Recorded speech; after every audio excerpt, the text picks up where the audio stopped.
que outros possam viver.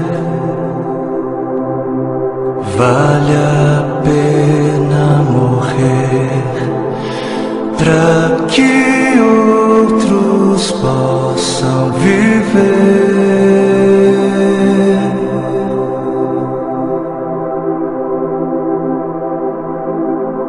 Para que outros possam sorrir. Vale a pena chorar para que outros possam viver.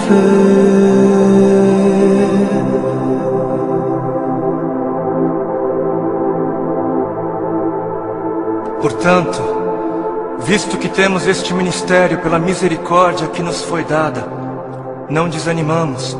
Antes, renunciamos aos procedimentos secretos e vergonhosos, não usamos de engano, nem adulteramos a palavra de Deus. Ao contrário, mediante a clara exposição da verdade, recomendamo-nos à consciência de todos diante de Deus. Pois não pregamos a nós mesmos, mas a Jesus Cristo, o Senhor, e a nós como escravos de vocês por causa de Jesus. De todos os lados somos pressionados, mas não desanimamos. Ficamos perplexos, mas não desesperados. Somos perseguidos, mas não abandonados. Abatidos, mas não destruídos. Trazemos sempre em nosso corpo o morrer de Jesus, para que a vida de Jesus também seja revelada em nós. Pois nós que estamos vivos, somos sempre entregues à morte por amor a Jesus, para que a sua vida também se manifeste em nosso corpo, de modo que em nós atua a morte, mas em vocês a vida. Por isso não desanimamos, embora exteriormente estejamos a desgastar-nos, interiormente estamos sendo renovados dia após dia, pois os nossos sofrimentos leves e momentâneos estão produzindo para nós uma glória eterna que pesa mais do que todos eles.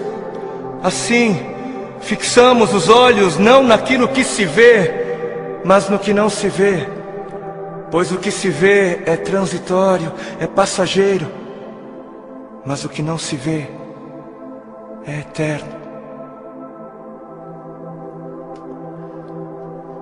Para que outros possam viver, vale a pena morrer. E nas palavras de 2 Coríntios capítulo 4 que nós acabamos de ler, para que outros possam viver, não apenas vale a pena morrer, como deve-se morrer. Deve-se. Para que outros possam viver, deve-se. É necessário morrer. É necessário morrer para que haja vida. Trazendo sempre em nosso corpo o morrer de Jesus, para que a vida de Jesus também seja revelada em nosso corpo. Pois nós que estamos vivos, somos sempre entregues à morte por amor a Jesus, para que a sua vida também se manifeste em nós, de modo que em nós atua a morte, para que em vocês, para que em outros atue a vida. Assim como a semente que não morre não germina, assim como a semente que não morre é incapaz de gerar frutos, aquele que não morre é incapaz de gerar vida, é incapaz. Não fosse o sangue do Cordeiro, não fosse o sangue de todos os mártires que vieram antes de nós, não fossem aqueles que vivem como se não pertencessem a este mundo, não seríamos conhecedores das boas novas da vida, não seríamos.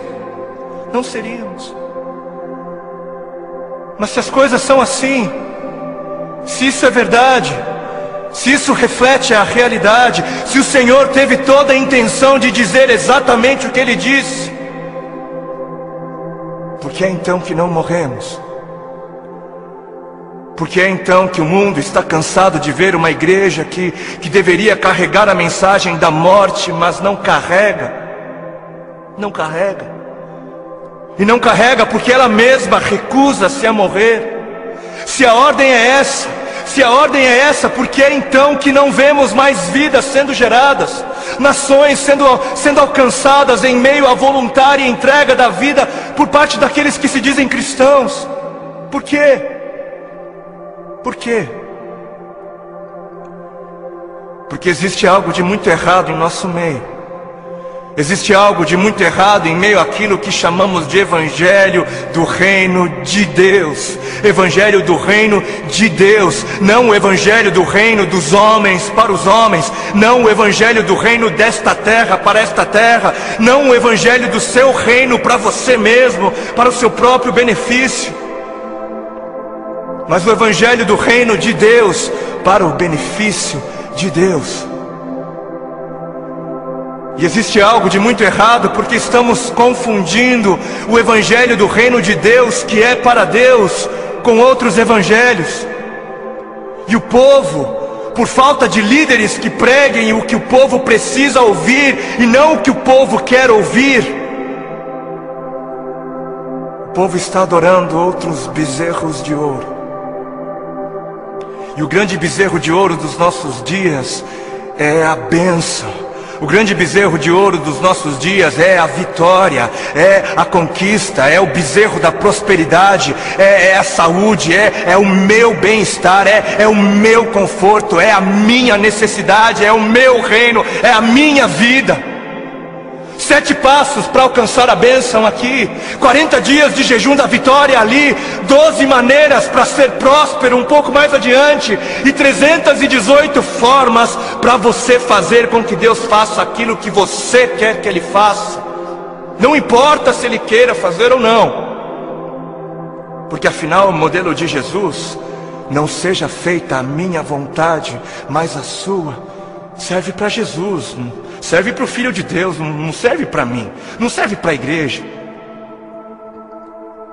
Quantos já foram a alguma campanha que dizia campanha do negue-se a si mesmo, campanha dos 3 passos para morrer, ou a campanha das 7 maneiras de amar ao seu próximo como a si mesmo, campanha de 40 dias de jejum para que eu possa carregar a minha cruz? Não? Nunca foi? Por que não? Ora, porque não é isso que é importante. Não é isso. Porque o importante é eu ter o carro do ano. Porque o importante é eu ser abençoado. O importante é eu mostrar o quão abençoado sou. Preciso mostrar. Eu preciso mostrar. Porque afinal de contas, se ando de carro importado, é porque Deus me deu, né? Deus me deu. Porque é muito óbvio que Deus está muito mais preocupado com o meu ego. Eu sou tão espiritual e abençoado que é muito óbvio para mim, e é muito óbvio só para mim, que Deus está mais preocupado em colocar dinheiro nas minhas mãos para que eu possa comprar coisas caras e tolas, do que está preocupado em colocar recursos sob os meus cuidados para que eu possa de alguma maneira aliviar a dor dos aflitos.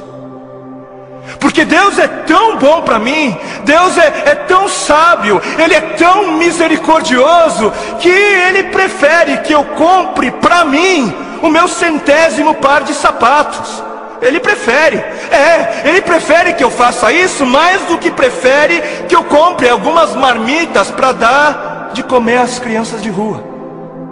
Porque o importante é eu encher o meu celeiro até onde der. O importante é o meu reino, é a minha justiça. Eu trabalhei, eu suei. Não foi Deus quem me deu, não foi Deus quem me abençoou, não foi eu quem ganhei. É justo, eu trabalhei, é meu. Porque o importante é eu viver como se não houvesse morte. E Deus que me livre de pensar em morte. Coisa negativa não é de Deus. O importante é eu viver como se não houvesse morte, para que quando a minha hora chegar, eu venha morrer como alguém que nunca quis viver. Porque está escrito na palavra de Deus em Marcos, no capítulo 8 e Mateus 16. Então Jesus começou a ensinar-lhes que era necessário que o Filho do Homem sofresse muitas coisas e fosse rejeitado pelos líderes religiosos, pelos chefes dos sacerdotes e pelos mestres da lei, fosse morto e 3 dias depois ressuscitasse. Ele falou claramente a esse respeito. Então Pedro chamando-o à parte, começou a repreendê-lo. Vejam como desde o início a igreja se escandalizou com a mensagem da morte. Jesus, porém, voltou-se, olhou para os seus discípulos e repreendeu Pedro, dizendo: arreda, Satanás, você não pensa nas coisas de Deus, mas nas coisas dos homens. Você não está de olho no reino de Deus, mas está de olho no reino dos homens. Então ele chamou a multidão e os discípulos e disse: se alguém quer vir após mim, negue-se a si mesmo, tome a sua cruz e siga-me. Se quiser, se alguém quiser. Porquanto quem quiser salvar a sua vida, perdê-la-á. Mas quem perder a vida por minha causa, achá-la-á. Pois o que aproveitará o homem se ganhar o mundo inteiro e perder a sua alma? Ou o que dará o homem em troca da sua alma? Porque o Filho do Homem, o Filho de Deus, há de vir na glória de seu Pai. Ele há de voltar com os seus anjos, e então retribuirá a cada um conforme as suas obras.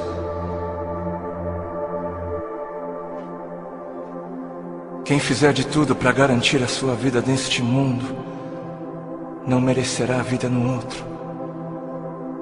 E quem fizer de tudo para garantir a sua vida no outro mundo, perderá a sua vida neste. Perderá o controle da sua vida neste mundo. Quem viver de olho nos tesouros deste mundo, receberá somente aquilo que este mundo é capaz de dar. Mas quem viver com os olhos fixos no tesouro eterno, este receberá, este haverá de receber aquilo que a eternidade tem para dar. Entendam algo. Sabem por que existem religiosos fanáticos que se matam, que se suicidam, que dão as suas vidas para serem destruídas? Sabem por quê? Porque eles estão pensando na eternidade, eles estão de olho na eternidade. E sabe por que você se recusa a negar-se a si mesmo e entregar o controle da sua vida a Deus? Porque você está pensando demais nesta vida.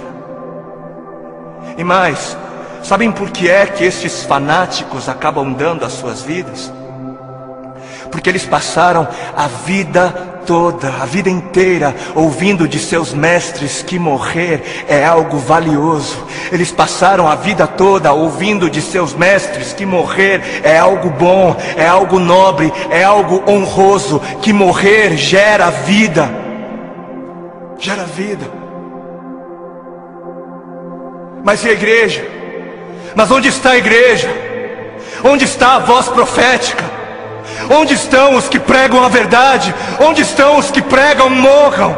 Onde estão os mestres de Deus a gritarem morram? Morram, para viver morram, por amor a Cristo morram, por amar a Deus acima de tudo morram. Onde estão? Por que os missionários moravianos se vendiam como escravos para poderem pregar aos escravos? Porque alguém lhes ensinou que esta vida não vale a pena ser vivida se não for vivida para Deus. Alguém lhes havia ensinado que para que outros pudessem viver, valia a pena morrer. Enquanto muitos parecem estar fascinados demais com mestres que pregam apenas vida nesta vida, mestres que distorcem o significado de vida em abundância. Apesar disso, existem alguns remanescentes, existem ainda alguns que se recusam a se prostrar diante dos bezerros de ouro, existem ainda alguns que se permitem ser afligidos por amor a Cristo. Alguns que entenderam a voz do Espírito de Cristo, do Cristo que deu o exemplo a ser seguido, não apenas em vida, mas na morte de cruz, e são capazes de dizer: